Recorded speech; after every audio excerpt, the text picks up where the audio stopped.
Hello, my name is Adrian and welcome back to All Booked Up. Today we are doing my April wrap up for 2021. So we're going to have a look at the books I read, how I rated them, and how closely or not I stuck to my TBR from the beginning of the month.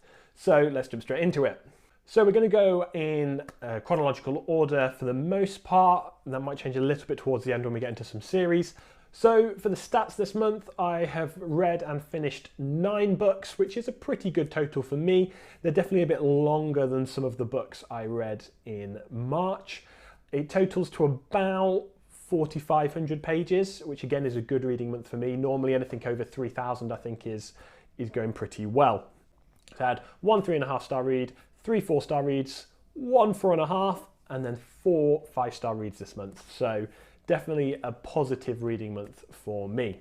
So the first book I read was Children of Time by Adrian Tchaikovsky. This was on my TBR for this month and I got into it straight away. It is a hard sci-fi with split viewpoints between a human crew who are going through the universe looking for habitable planets following the sort of post-apocalyptic scenario that happened on Earth.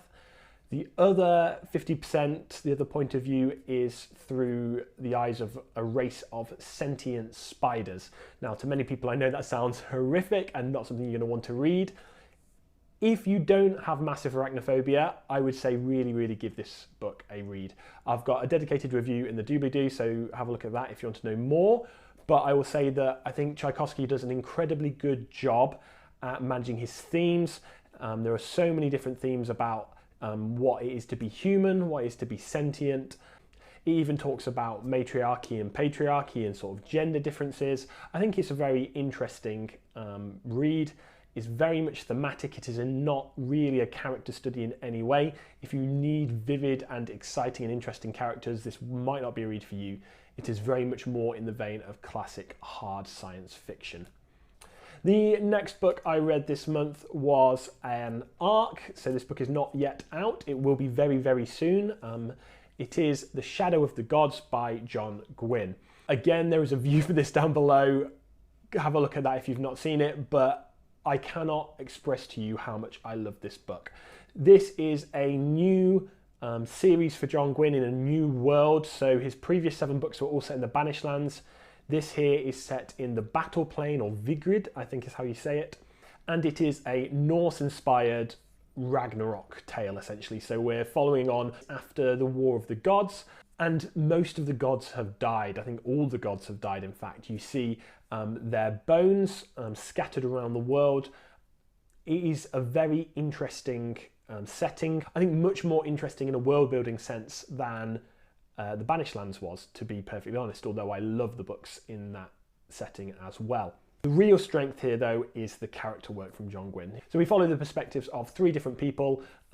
We follow Orca, who is going to be an immediate fan favourite, I am certain. She is a mother who is trying to protect her family, and you can't help but love this character. She is a badass, but she is also just so relatable and so understandable, and her motivations are so clear. She just wants to protect her family, and it's hard not to empathise and sympathise with her and to love her as a character.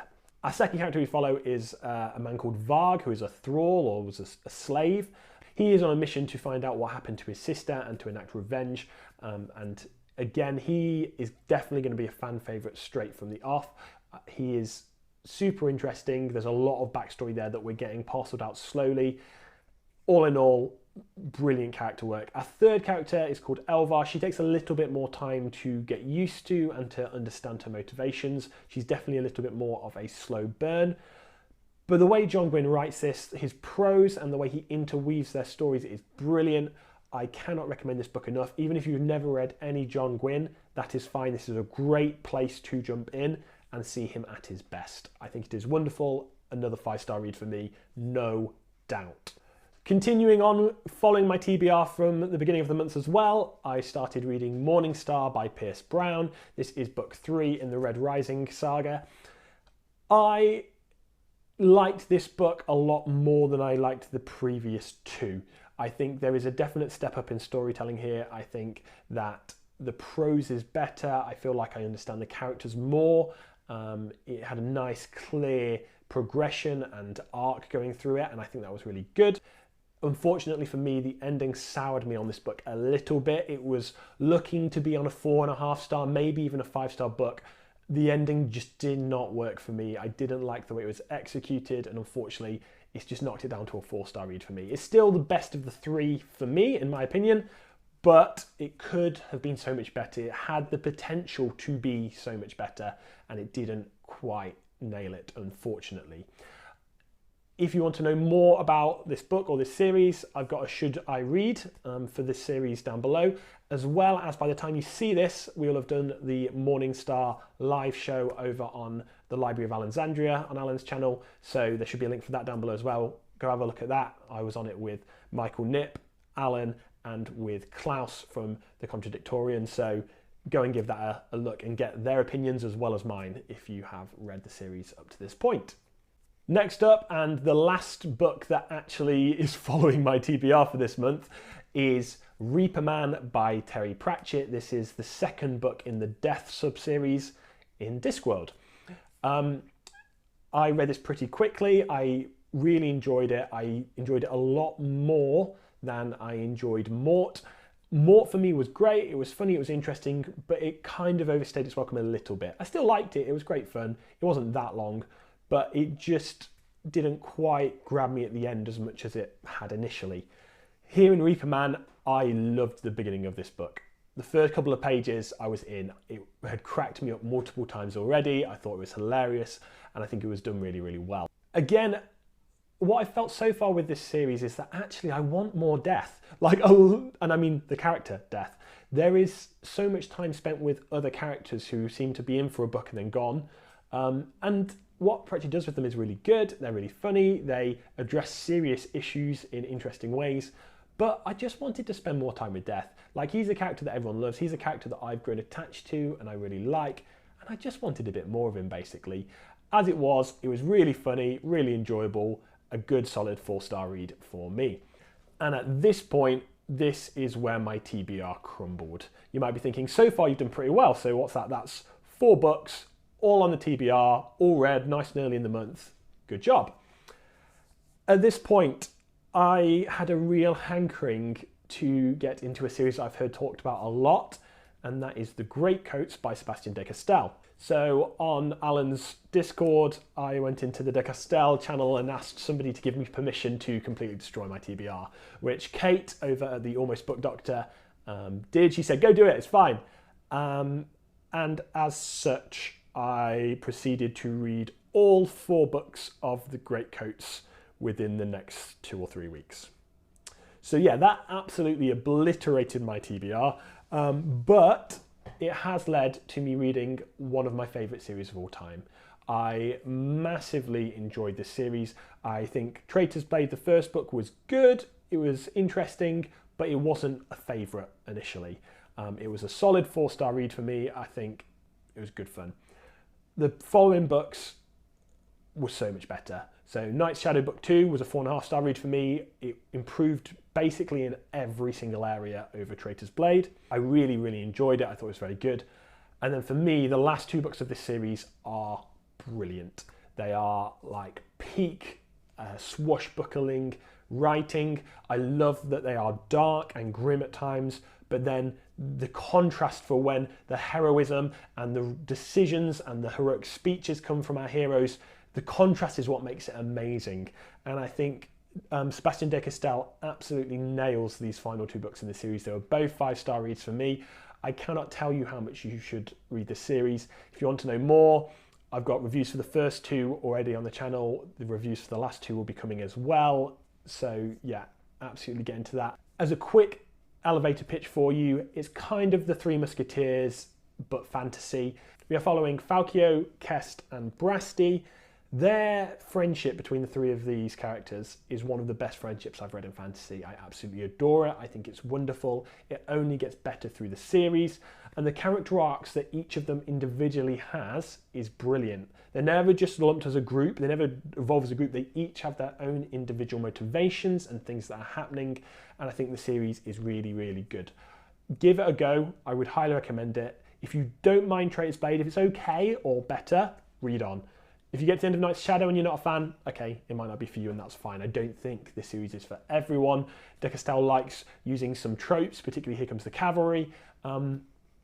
But if you like that, if you enjoy that, if you want a bit of fun and swashbuckling adventure, absolutely give this series a read. So Traitor's Blade got 4 stars from me, Night's Shadow was 4.5, and then the last 2 books, Saint's Blood and Tyrant's Throne, were both easy 5-star reads for me. Absolutely no doubt on that whatsoever. So by the time I had finished Tyrant's Throne, the end of the Great Coats, there was only about 5 days left in this month, and I had already smashed my TBR to pieces. So I hadn't got to the Emperor series by Connor Gordon. I had not even started Dragon Mage by M.L. Spencer. So I decided I was going to pick up something different again. And what I did pick up was A Natural History of Dragons by Murray Brennan. This was an interesting read. So it is set up as a memoir by Lady Trent. She is essentially a biologist who is telling us the story of her life. In this first book, it's only really covering up until she's early 20s, okay? And when she's writing it, you can tell she's definitely towards the end of her career, and she is writing looking back at what has happened previously in her career, sort of a retrospective. So the authorial voice is very interesting because it is clearly written by her later on as a memoir. I think that choice is very interesting. I quite enjoyed it. The only issue was that it did kind of rob the story of some of its suspense. Partially because obviously we know she's going to be fine because she's writing this memoir, but that's often the case with first-person stories. I don't mind that so much. But she did constantly cut in with comments about what she was like at that age and how she has changed since. And it felt a little bit like she was looking down on the decisions she made, which is okay because it's her. She's allowed to do that, but it did undercut the narrative a little bit. For me, it was a nice read. I enjoyed it, but it's definitely not going to be an all-time favourite or anything. I will probably pick up the next book in the series at some point, but this was just a solid 3.5-star read for me. I enjoyed it. If you like exploration, sort of travel logs and scientific research, this could be for you, absolutely. I did enjoy some of the fantasy elements. I did enjoy that it was done in with a very scientific mindset. So for me, that was really good and good fun. Not an all-time favourite by any means, but I can totally get the appeal, and I did like this first book quite a bit. It was a 3.5-star read for me, so it was fine. There you go. There are the 9 books I got to in the month of April. It's generally a very good reading month. A lot of 5 stars, a lot of 4 stars as well, where I generally liked them, but they weren't all-time favourites. Even the 3.5-star was a good read, and it was good fun, just not really necessarily for me. And that's fine. That happens occasionally. So there you go, that's what I've read this month. Hopefully you've enjoyed it. If you want to click like on the video, don't forget to subscribe, and I will see you guys again soon.